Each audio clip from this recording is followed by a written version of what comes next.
বিএনপির নামে কেউ চাঁদাবাজি করলে তাকে পুলিশে দিন, বললেন মির্জা ফখরুল। বন্যায় মৃত্যুর সংখ্যা বেড়ে ৫৯ জন, ফেনীতে ২৩ জন। অ্যাসালমের গাড়ি সরানোর অভিযোগ, সংবাদ সম্মেলন ডেকেছে জেলা বিএনপি। আগামী নির্বাচন হবে ইতিহাসের অন্যতম কঠিন পরীক্ষা, বললেন তারেক রহমান। এতক্ষণ শুনছিলেন শিরোনাম, এবার থাকছে বিস্তারিত। বিএনপির মহাসচিব মির্জা ফখরুল ইসলাম আলমগীর বলেছেন, কোনো চাঁদাবাজদের সঙ্গে বিএনপির সম্পর্ক নেই। আপনাদের এলাকায় কেউ যদি বিএনপির নাম ভাঙিয়ে চাঁদাবাজি করে তাহলে তাকে ধরে পুলিশের হাতে তুলে দিন।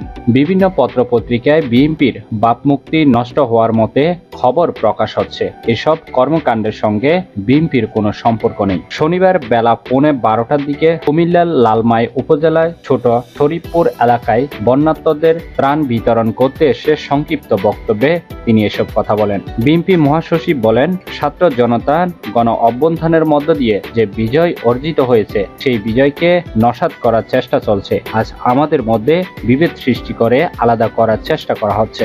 আপনারা সবাই সজাগ থাকবেন। মির্জা ফখরুল বলেন, নতুন যে সরকার সেটি মাত্র 20 থেকে 22 দিন হলো। আমরা তাদের সময় দিতে চাই। আমরা সরকারের সঙ্গে আলোচনা করেছি যাতে একটি সুস্থ নির্বাচনের পরিবেশ তারা তৈরি করতে পারে। নতুন সরকারকে সময় দিতে হবে। আমরা যদি ভালো একটা নির্বাচন করতে পারি, যদি জনগণের মনোনীত সরকারের হাতে ক্ষমতা তুলে দেওয়া যায়, তবেই জনগণের আস্থা ফিরবে। তাই আমরা এই সরকারকে বলেছি একটি সুস্থ নির্বাচনের পরিবেশ তৈরি করে জনগণের মনোনীত সরকারের কাছে ক্ষমতা হস্তান্তর করতে হবে। বিএনপি চেয়ারপারসনের উপদেষ্টা মনিরুল হক চৌধুরী সভাপতিতে এই সময় উপস্থিত ছিলেন বিএনপির সাংগঠনিক সাধারণ সম্পাদক সেলিম ভূঁইয়া, বিএনপির ত্রাণ ও পুনর্নির্বাসন বিষয়ক সম্পাদক ও কুমিল্লা দক্ষিণ জেলা বিএনপির হাজী আমিনুর রশিদ ইয়াসিন প্রমুখ।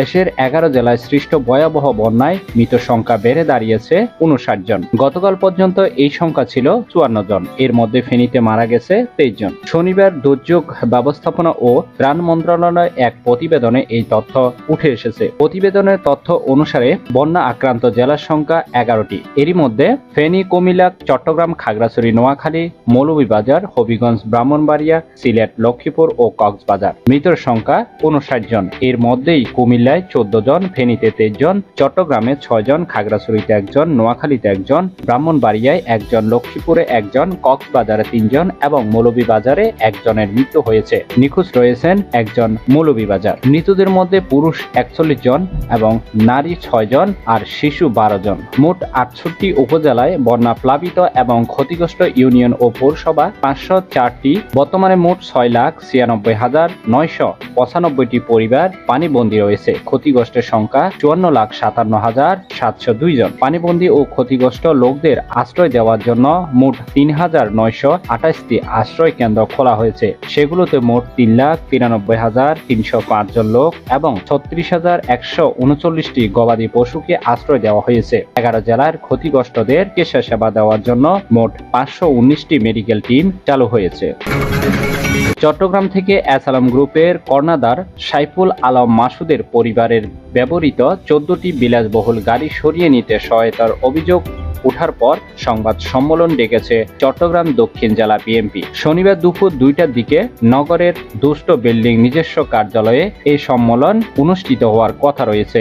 দক্ষিণ জেলা বিএনপির কমিটির সদস্য মইনুল আলম ছোটন এই বিষয়টি নিশ্চিত করেছেন। অ্যাসালাম গ্রুপের গাড়ি সরানো নিয়ে জেলা বিএনপির শীর্ষ নেতাদের বিরুদ্ধে প্রোপাগান্ডা চালানো হচ্ছে। এই বিষয়ে সংবাদ সম্মেলনে ব্যাখ্যা দেওয়া হবে। জানা গেছে, নগরের একটি ওয়্যার হাউস থেকে দক্ষিণ জেলা বিএনপির একাধিক শীর্ষ নেতার উপস্থিতিতে অ্যাসালাম গ্রুপের বিভিন্ন মডেলের দামি গাড়ি সরিয়ে নেওয়া হয়। এ সংক্রান্ত একটি ভিডিও সামাজিক যোগাযোগ মাধ্যমে ছড়িয়ে পড়ে। খোঁজ নিয়ে জানা গেছে, ঘটনাটি 29 আগস্ট দিবাগত রাতের ঘটনা এটি। ওই সময় চালকদের একটি টিম কালুরঘাট শিল্প এলাকার মীর গ্রুপের মালিকানাধীন ওয়্যার হাউসে আসেন। তাদের ব্যাকআপ দিতে কয়েকটি গাড়ি সেখানে পৌঁছায়। গাড়িগুলো থেকে নামেন চট্টগ্রাম দক্ষিণ জেলা বিএনপির এনামুল হক এনাম, পটিয়া উপজেলার যুবদলের ফোকরের সদস্য সচিব ওহিদুল আলম চৌধুরী এবং চট্টগ্রাম দক্ষিণ জেলা ছাত্র দলের শেখ মোহাম্মদ হোসেন নয়ন একটি গাড়ি থেকে নামেন চট্টগ্রাম দক্ষিণ জেলা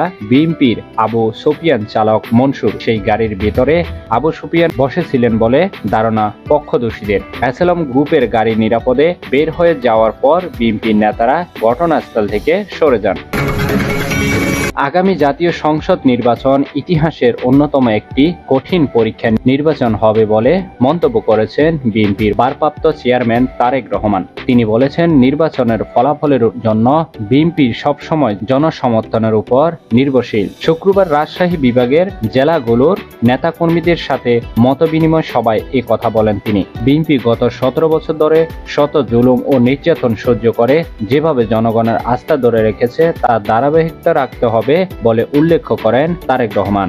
দলের নেতা কর্মীদের উদ্দেশ্যে বিএনপির ভারপ্রাপ্ত চেয়ারম্যান বলেন, এমন কোনো কাজ করা যাবে না যা জনগণের আস্থা নষ্ট হবে। জনসম্পৃক্ত থেকে জনগণের আস্থা অর্জন ও সেটা অক্ষুণ্ণ রাখতে তৃণমূল ও নেতা কর্মীদের ঐক্যবদ্ধভাবে সব প্রশ্নের ঊর্ধ্বে থেকে কাজ করার নির্দেশনা প্রদান করেন বিএনপির ভারপ্রাপ্ত চেয়ারম্যান তারেক রহমান।